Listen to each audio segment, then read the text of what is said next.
அஸ்ஸலாமு அலைக்கும், welcome back to our channel. சூப்பரான ஒரு ட்ரைடு சிக்கன் ரெசிபி தாங்க பார்க்க போகிறோம். டிலே பண்ண வேண்டாம், வாங்க நம்ம வீடியோக்குள்ளே போகலாம்.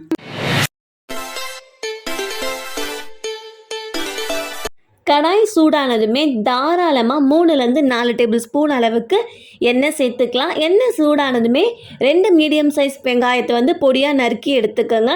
அதே போல் 2 பச்சை மிளகாய், கொஞ்சம் போல் கருவேப்பிலை, இது எல்லாத்தையுமே சேர்த்துட்டு ஒரு 2 நிமிஷம் அளவுக்கு வதக்கி விட்டுட்டு தேவையான அளவு உப்பையும் சேர்த்துடலாம்.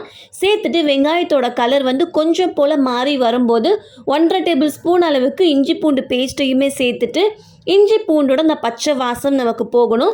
ஸோ அந்த வாசம் போன பிறகு 400 கிராம் அளவுக்கு நான் சிக்கன் எடுத்திருக்கேன், அதை நம்ம சேர்த்துடலாம். இந்த சிக்கனோட பார்த்திங்கன்னா அந்த சால்ட்டோ அந்த இஞ்சி பூண்டோட பேஸ்ட் இருக்கு இல்லையா, அதோட டேஸ்ட்டுமே ஃப்ளேவர் அதுக்குள்ளே இறங்கணும். அதனால் நல்லா ஒரு 3 நிமிஷம் அளவுக்கு நல்லா கலந்து விட்ட பிறகு இப்போ மசாலா சேர்த்துடலாம். மஞ்சள் தூள் சேர்த்துட்டு மறுபடியும் ஒரு 2 நிமிஷம் அளவுக்கு மறுபடியும் அதை நல்லா வதக்கி விடுங்க. வதக்கி விட்ட பிறகு இப்போ தேவைக்கேற்ப காரத்திற்கு ஏற்ப மிளகாய் தூள் சேர்த்துக்கலாம். சேர்த்துட்டு 1 ஸ்பூன் அளவுக்கு மல்லித்தூள் சேர்த்தா போதும். ஃபைனலாக 1 ஸ்பூன் அளவுக்கு மீட் மசாலா இதையுமே நம்ம சேர்த்துடலாம். சேர்த்துட்டு தண்ணி எதுவுமே சேர்க்காமல் நல்லா வதக்கி விடுங்க, நல்லா கலந்து விடுங்க. ஸ்டவ் பார்த்திங்கன்னா நல்லா மீடியம் ஃப்ளேம்லேயே தான் இருக்கணும். ஸோ அந்த மசாலாஸ் எல்லாமே நல்லா எல்லா சிக்கன்லேயும் கோட் ஆன பிறகு நம்ம லிட்டை க்ளோஸ் பண்ணி ஒரு 3 to 4 மினிட்ஸ் வரைக்கும் அதை அப்படியே மீடியம் ஃப்ளேம்லேயே விட்டுடலாம். ஸோ அதுக்கப்புறம் தான் நம்ம தண்ணி சேர்க்கணும். ஸோ இப்போ பார்த்திங்கன்னா அந்த எண்ணெய் எல்லாமே பிரிஞ்சு சூப்பராக வந்திருக்கு. ஸோ இந்த ஸ்டேஜில் கறி முழுகிற அளவுக்கு தண்ணி சேர்த்துக்கிட்டால் போதும்.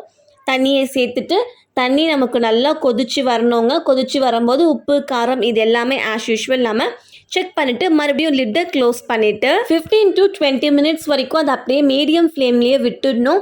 ஸோ ஆஃப்டர் 20 மினிட்ஸ்க்கு அப்புறம் நம்ம எடுத்தோம் அப்படின்னா அந்த தண்ணி எல்லாமே நல்லா சுண்டி அந்த சிக்கனுமே பார்த்திங்கன்னா சூப்பராக குக்காக இருக்கும். ஸோ உங்களுக்கு இன்னும் ட்ரை பண்ணணும் அப்படின்னா நீங்கள் இன்னும் கூட நீங்கள் தண்ணியை ட்ரை பண்ணி எடுத்துக்கலாம். ரொம்ப ரொம்ப டேஸ்ட்டாக இருக்கும். சாம்பார் சாதம், ரச சாதம், டிஃபன் ஐட்டம்ஸ் எல்லாத்துக்குமே சூப்பராக இருக்கும்.